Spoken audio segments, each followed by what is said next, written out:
Oh no! Anyway, last week...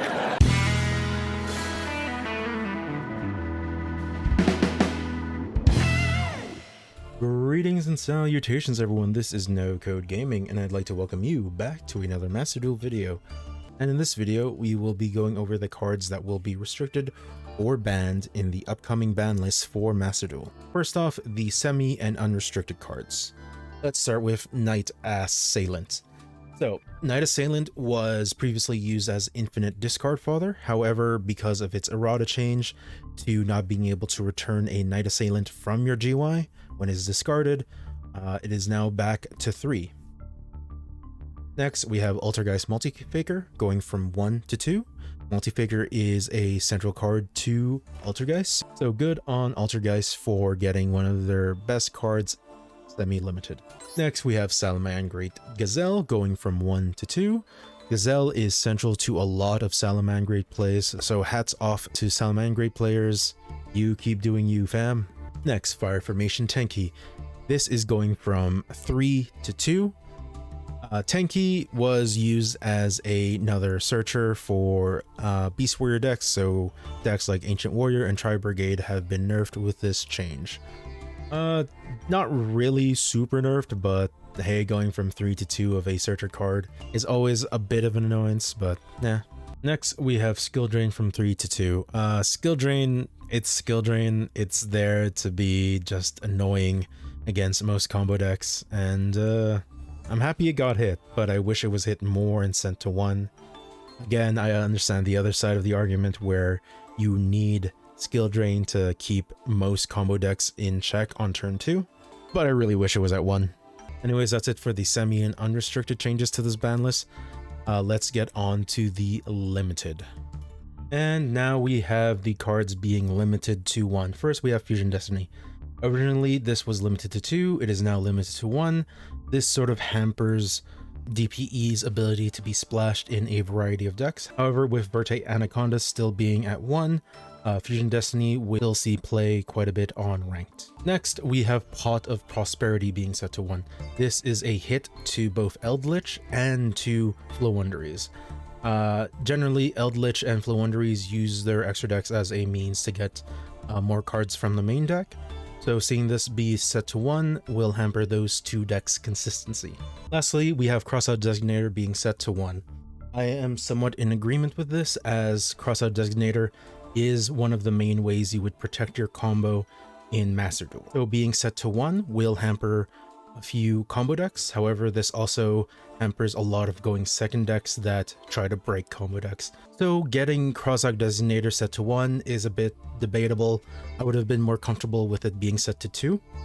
But I guess we'll just see how Crossout Designator is played. Lastly, we have Prank Kids Meow Meow Moo. It's being set to 1 and it is a central part of the Prank Kids package. With this being set to 1, the Prank Kids player will need to be a bit more considerate when they are activating Meow Moo's banish effect, as since this is your only copy, it will be hard to continue doing Prank Kids combos with your single Link 1 Prank Kids just banished. And that's it for the limited cards. I'll see you at the banned cards. And here we are with the banned cards. First, we have Destiny Hero Celestial. If you've played any amount of rank or seen DPE on ranked, you know that this is one of the core cards needed for the DPE engine to fit into any deck. And the reason why this card is being banned is, well, it's a free 2-draw if you have an empty hand and you've played Fusion Destiny anytime in this duel. So it's just way too much card advantage and too easy to get sometimes. Next, we have Imperial Order. Thank goodness this has been banned, as being able to negate all spell effects with only a little bit of cost and almost no activation requirement makes this card a bit too powerful of a floodgate. And speaking of powerful floodgates, we have Vanity's Emptiness. With Vanity's Emptiness being banned, you can now special summon. Sort of. I'll get to that when I get to the last part of this video. And next we have number 75, Bamboozling Gossip Shadow being banned and set to 0. I would have rather seen Rongo be banned, as Gossip Shadow, in my opinion, is perfectly fine. It is a, hey, you and I can draw if I detach 2 materials from this card. But then again, I don't play a lot of Phantom Knights nor level 3 Burning Abyss spam. It could be really key to their strategy outside of Rongo, but like I said, I'd rather keep Gossip Shadow and banning Rongo. And lastly, we have True King of all calamities being banned and set to 0. Rest in peace, Virtual World.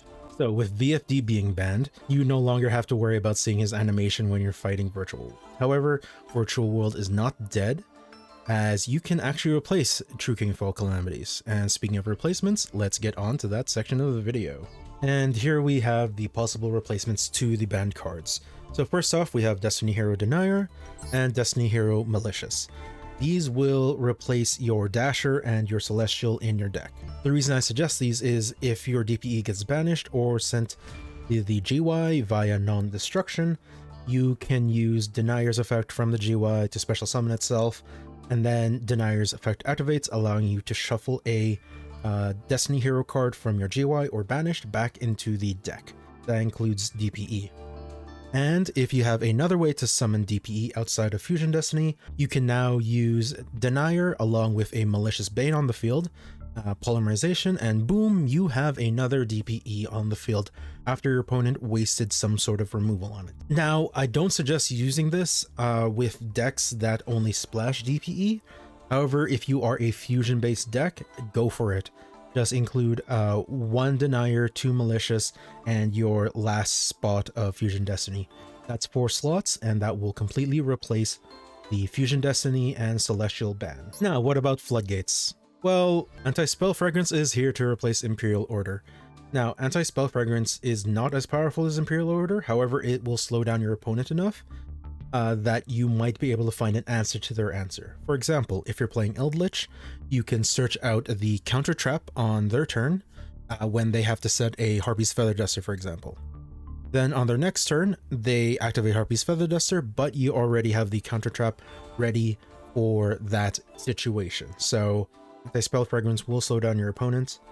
However, it relies you as a Floodgate player to be a bit more mindful on how to play and what cards to have ready and how to anticipate your opponent. So no more monkey flipping for you, you actually have to think a bit. Next, we have Summon Limit, which in my opinion is almost as strong as Vanity's Emptiness, if not slightly stronger. As, yes, it does not prevent special summoning, however, you can use that in your favor if you're playing decks like Eldritch.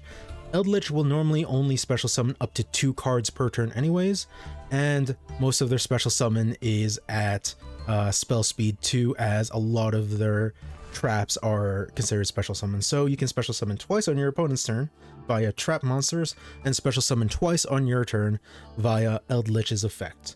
So Summon Limit, it's as strong as Vanity's Emptiness, if not stronger, because it affects your opponent, won't affect you. And lastly, as a suggested replacement to VFD, we have Yugioh Mech Final Sigma. With the abundance of 9 and 3s and 6s that you have in your deck, I can see Yugioh Mech Final Sigma being a good boss monster as a replacement to VFD. And no, it won't lock down your opponent as thoroughly as VFD, but Final Sigma is a different kind of headache to deal with, so it's there as a pretty good boss monster for Virtual World. Anyways, that's it for the video.